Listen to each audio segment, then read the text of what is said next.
세상의 원리가 아닌 하나님 나라 원리의 다스림을 받아야 한다라고 말하고 있습니다. 성도는 세상에 있으나 하나님 나라의 시민권자입니다. 그리고 그 하나님의 나라는 예수 그리스도가 세상에 오심으로 시작되었습니다. 그래서 우리는 하나님의 나라에 속한 자로서 그 나라 질서의 다스림을 받아야 한다는 것입니다. 그렇다면 성도가 따라야 할 그 하나님 나라의 원리는 무엇일까요? 본문에서는 두 가지를 이야기합니다. 첫 번째, 성도들 간의 문제는 교회에서 해결하라라는 것입니다. 교회는 그저 함께 모여서 예배하고 또 성경 공부하고 그리고 서로 아무것도 모르는 관계처럼 흩어지는 것이 아니라 하나님을 예배하는 일뿐만 아니라 우리의 일상도 함께 공유하는 공동체라는 것입니다.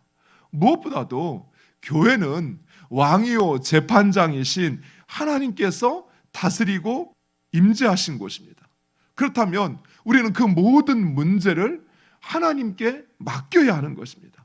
하나님 나라의 두 번째 원리는 우리에게는 가장 강력한 법과 기준인 하나님의 말씀, 성경이 있다라는 것입니다.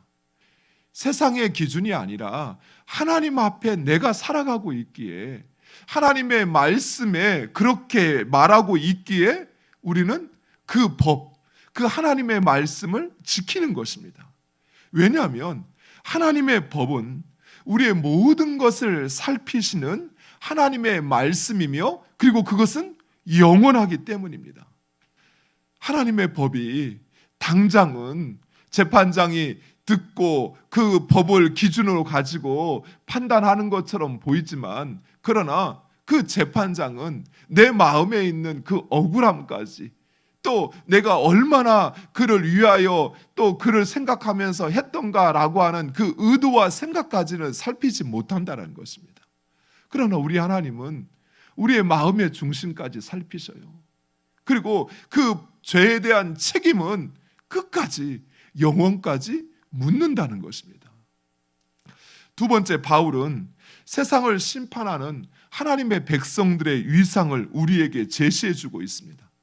바울은 성도들의 위상에 대하여 세상과 천사를 심판하는 심판자라고 말하고 있습니다. 우리는 예수 그리스도로 인하여 하나님의 백성된, 하나님 나라의 백성된 자들입니다. 우리는 장차 예수 그리스도와 함께 세상을 다스릴 자들이라는 것입니다. 이러한 우리의 정체성에 부합하는 삶을 살아야 할 것입니다. 예수님은 우리를 위하여 자신의 목숨까지도 내어주셨는데 나는 절대 손해볼 수 없고 희생할 수 없다라고 하는 생각은 결코 복음을 알고 그 하나님의 사랑을 아는 사람이라 할 수 없다라는 것입니다. 마지막으로 바울은 성도는 결코 불의한 일에 가담해서는 안 된다라고 말하고 있습니다. 구원받은 자는 죄를 깨달아지면 그것을 회개하지 않으면 그 마음이 견딜 수 없게 된다라는 것이에요. 불의한 일을 행하게 되면 내 마음이 두려움에 견딜 수 없게 된다라는 것이에요. 그래서 결국은 그 죄를 회개하고 불의한 자리를 떠날 수밖에 없다라는 것입니다. 우리의 삶의 마지막 순간까지라도 하나님 그 죄가 예수 그리스도를 십자가에 못 박게 한 죄가 얼마나 무겁고 큰 일인지를 우리로 알게 하셔서 돌이키게 하시는 거예요.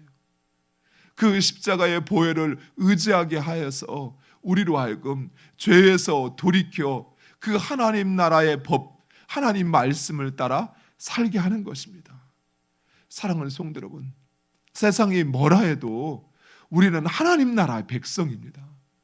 하나님 나라의 백성은 하나님 나라의 질서, 그 하나님의 말씀, 왕이시오 재판장이신 그 하나님 앞에 살아가는 존재인 것을 잊지 마시기 바랍니다. 우리의 그 정체성에 합당한 그 위상에 부합하는 삶을 사셔야 돼요.